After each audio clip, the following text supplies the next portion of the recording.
Hello and welcome to another Fox 411 and Kiss Country Neighborhood News. Your hosts here, Jay and I. Good morning, Jay. How are you? Good morning. I'm good. Good. You look good. Yeah. But Thanks. these two people look better. Mary Ingham from Crisis Intervention and Dave Hepperly, of course, from the Sheriff's Department. And I hope you guys are doing well. I'm doing great. I'm doing well. Good. We got to talk about something kind of serious, though. But and we want to get out as much information as we possibly can.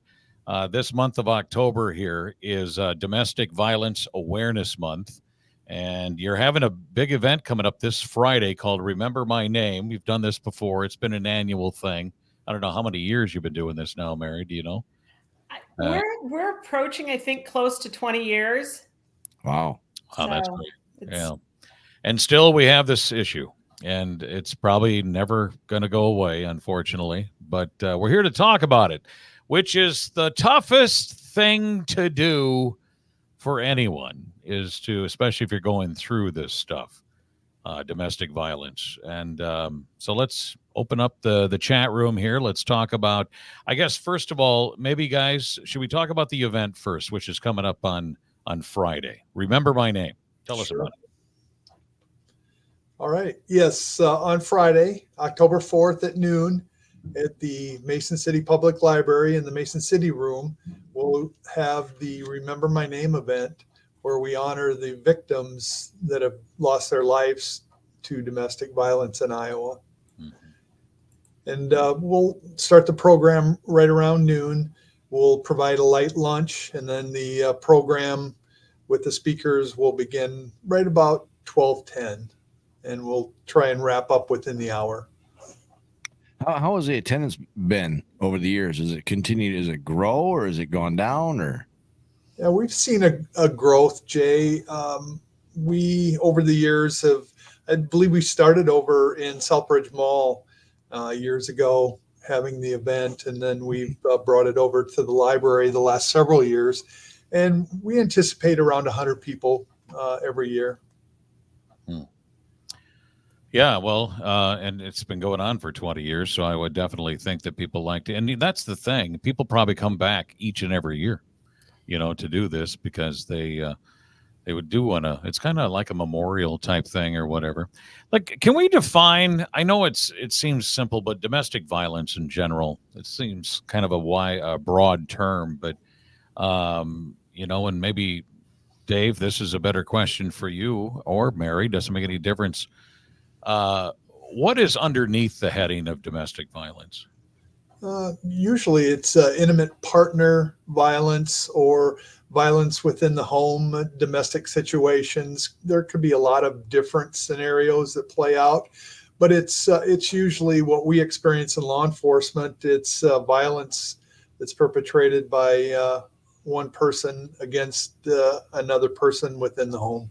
Mm-hmm. Do you get into like when you get on scenes? I'm assuming you've been to, a few of these before in the home. Yeah. Is it get into kind of a he said, she said kind of thing or not? A lot of times, yes, there'll be two versions of.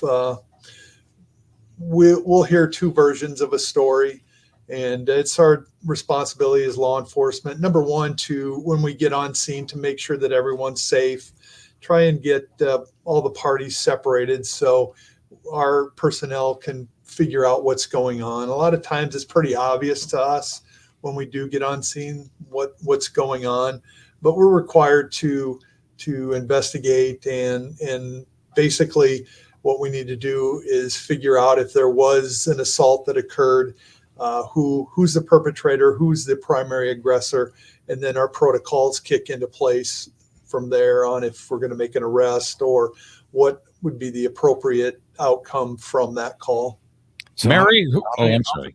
How many officers does it take to be on a call like that? I mean, just not you get called out and you got to do all this yourself, right? You got 2 or 3 other guys with you?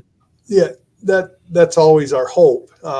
Depending on staffing, we might only have at our department one person on staff at that time or working, but we always call on our other law enforcement partners in the area. We always want to have at least 2 officers on every scene. And Mary, do you get called on the scene? We do. So what we get called after the scene is secure and safe. Okay. We let our friends in law enforcement do that first response, separate the parties, do their investigation, and then we're typically contacted after someone is taken to jail. If someone is fled and they're at large, we'll find a safe place to meet, but we can provide that immediate support to victims on the scene. And I think that's important. It's important to have someone there right away to talk about next steps, what you can do to keep yourself safe, and just kind of what to expect in the days or the hours and days ahead. Do you ever have that call from a victim first, and then the violence happens after the fact? Absolutely. And we get a lot of, for every one call law enforcement receives, we get upwards of 10 calls. Oh, wow. I think on one level, it's easier to call us. Mhm. You can call us and get help without having to share your name, where you're calling from, any information. The reality is, if you want help from law enforcement, you're going to have to tell them where you're at. You're going to have to share your name. And chances are your neighbors are going to know when they come to visit your home, because they show up with lights and sirens. And so the services that we can provide are a little more under the radar. And I think that just makes it more accessible for a lot of individuals. One of the things we are truly blessed in North Iowa, when individuals call us and say, what will happen when we call law enforcement? Because we have longstanding protocols, we can tell people this is what's going to happen when you call the Saragota County Sheriff's Office. Mm-hmm. We also can tell people with sincere certainty that they're going to be treated with dignity and respect, and a full investigation is going to happen. And not every community can say that. And that I think is a great thing about North Iowa. When you talk about domestic violence, a lot of times you think it's the man that's doing the abuse, mm-hmm. but there's times that it's not. It's the other way around, where the woman is actually abusing the man. Absolutely. And I think that is one of the biggest myths with domestic violence in general, and specifically our services. I think a lot of people think we're only here to help women. The reality is we're here to help all victims of violent crime. So we know that men are victims of domestic violence. We know that children and teens witnessing abuse, we know that they need support and services as well. We still see that the vast majority of physical domestic violence is men abusing women. But again, as you said, it happens with all genders. It happens all ways. The other piece of that is we at Crisis Intervention have a little more broad definition of domestic violence than our friends in law enforcement. They're governed by the Iowa Code. We can look at emotional abuse, coercion, financial abuse. Those are all forms of domestic violence. And the reality is, in most relationships, I think when people think domestic violence, they think broken arms, black eyes, right, things like that.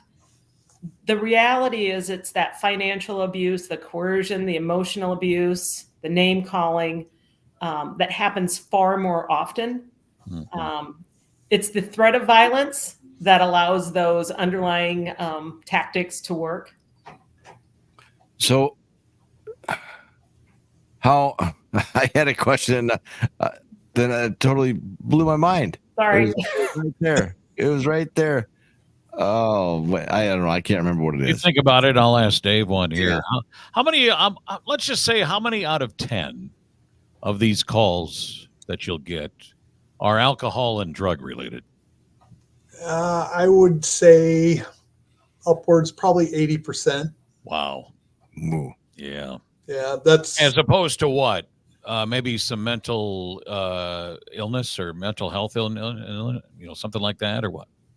Well, that could be part of the equation, but what we typically see is that these calls that we answer, that drug and alcohol abuse is highly anticipated in these calls for us. So why do it just came to me?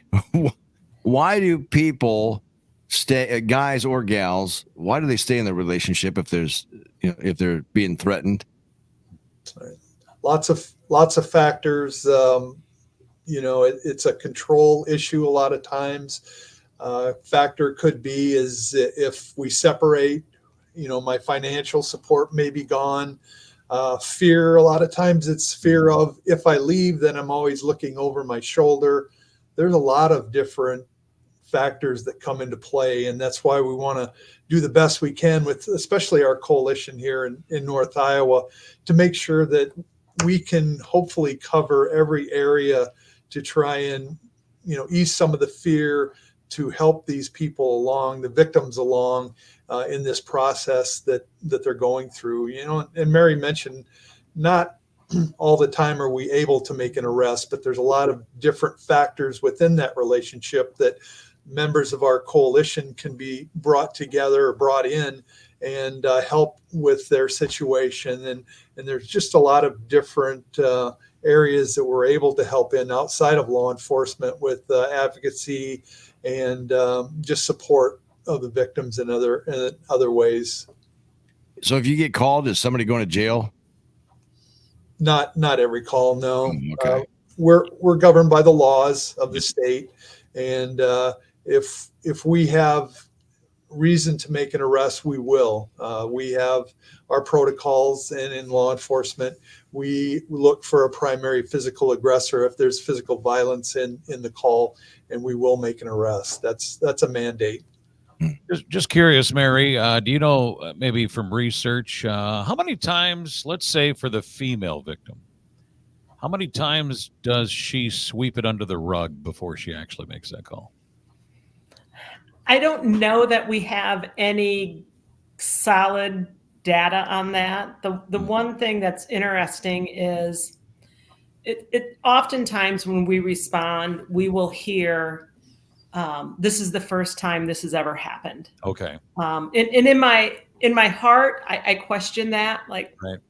Because oftentimes, it's so easy for me to say, if this happens, just call 911. Yeah. Super easy to say, very difficult to pick up the phone and to call 911 and tell a complete stranger that the person that is supposed to love you the most in this world has just abused you. Yeah. The father of your children has just abused them. Mm-hmm. All of those things are so difficult to do.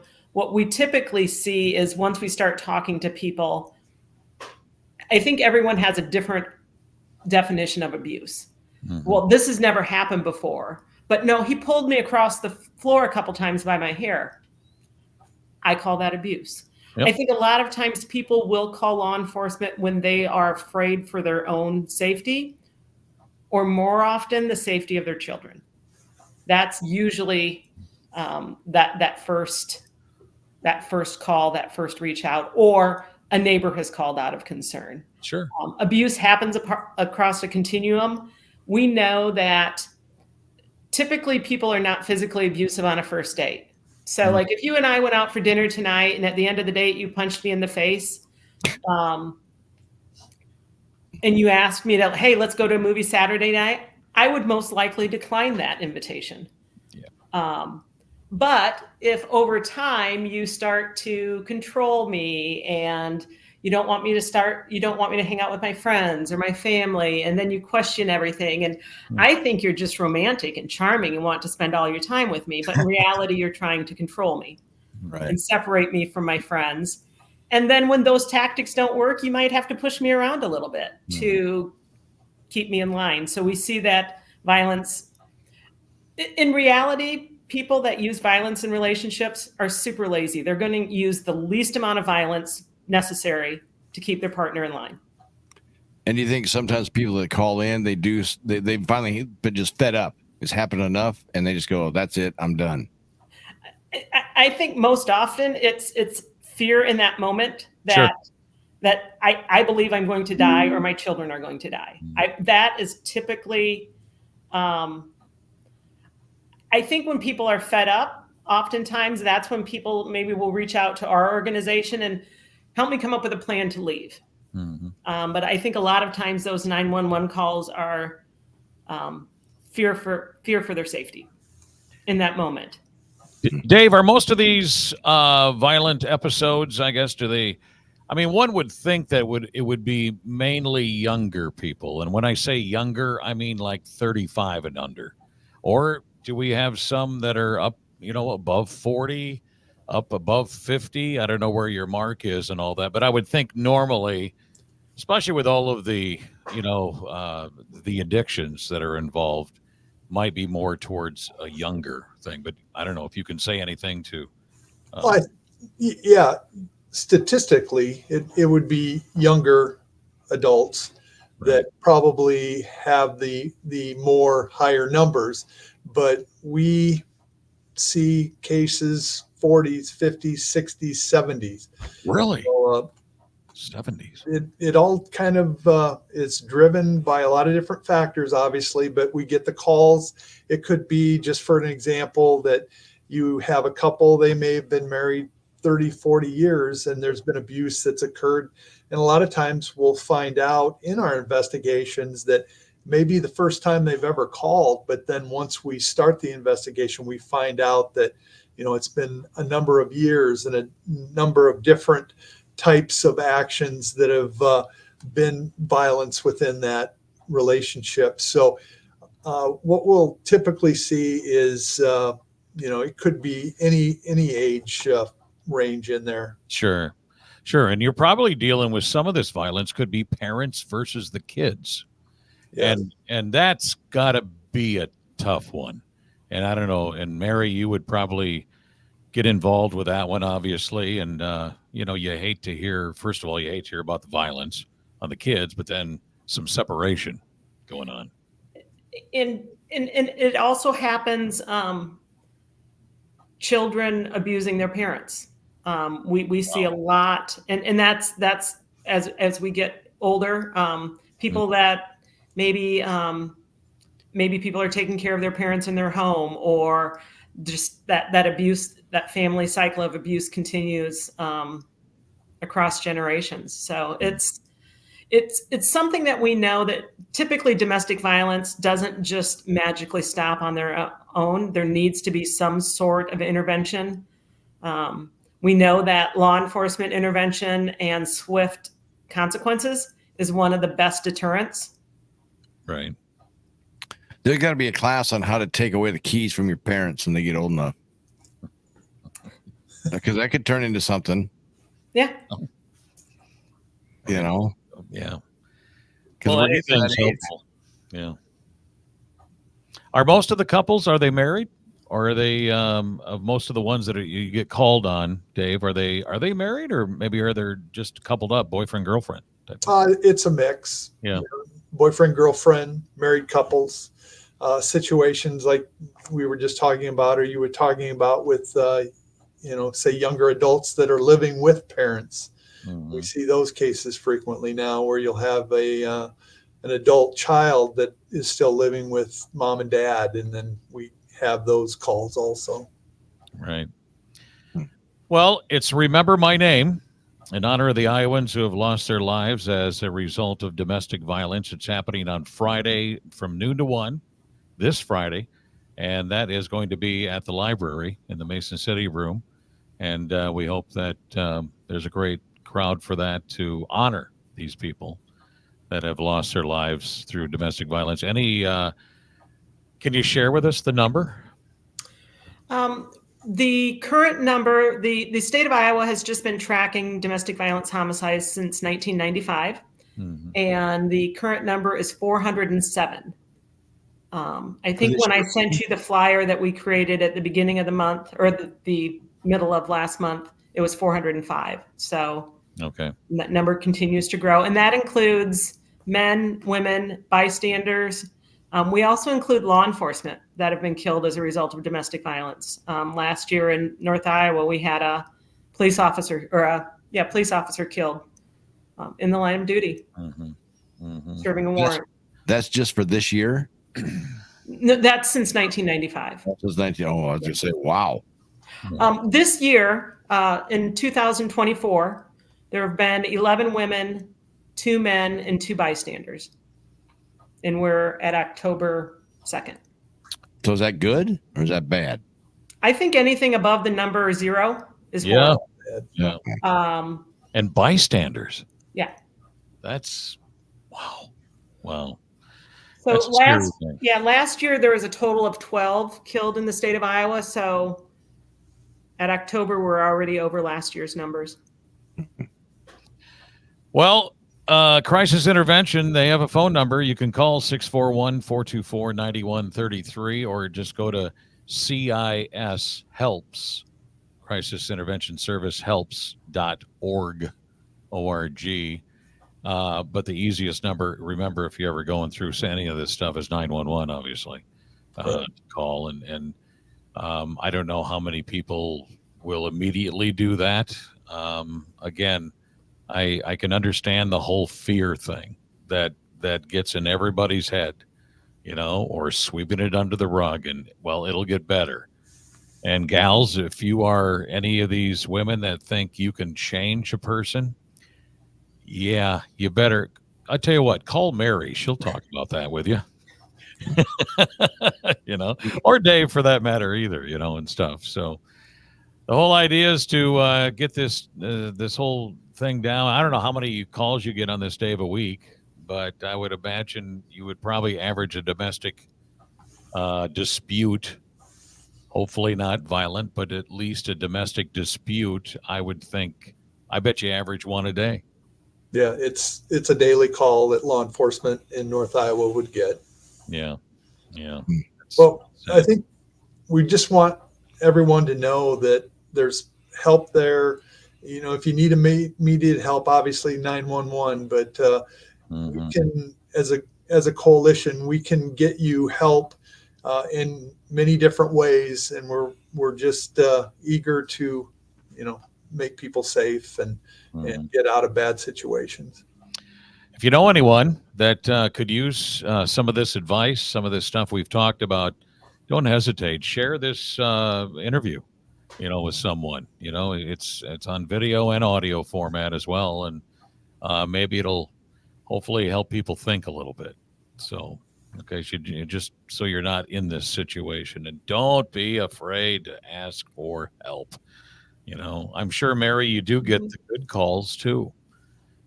Thank God I called you, Yep. Mary, about this situation because we got some counseling going and it's going well. I mean, yeah, we're obviously with violence. You don't want to talk about, it's all doom and gloom. It seems like when we talk about this stuff, but there is some good stories.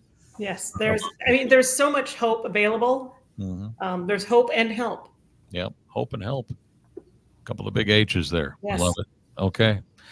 Well, guys, thank you. I don't know, Jay, is there anything more you'd like to add here? I think we've got the word out. Friday is the day. Yeah. We'll see you both on Friday. There you go. What's Friday? Oh, That's right.